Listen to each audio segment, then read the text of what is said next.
रक्तरे रंगीगला संपर्क बापा को गुली पर करतरे खंड खंड कर नील ड्रम रे लुचाइला पुओ। उत्तर प्रदेश लखनऊ आसियान अंचल आसी एभली हृदय विदारक घटना।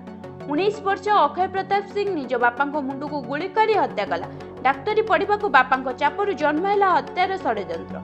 फेब्रुआरी 20 सकाळ घरे ही लाइसेंस बंदूक उठाई बापा मुंड को गुली करदेला, किंतु एतिकरे से थमिला नहीं। निर्ममतार समस्त सीमा से टपीगला। हत्या पर अपराध को लुचेबा पई आरंभ कला भयंकर खेल।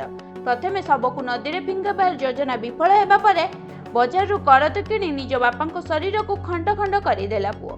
हाथ गड़ मुंड अलगा करी दूर में फिंगिदेला।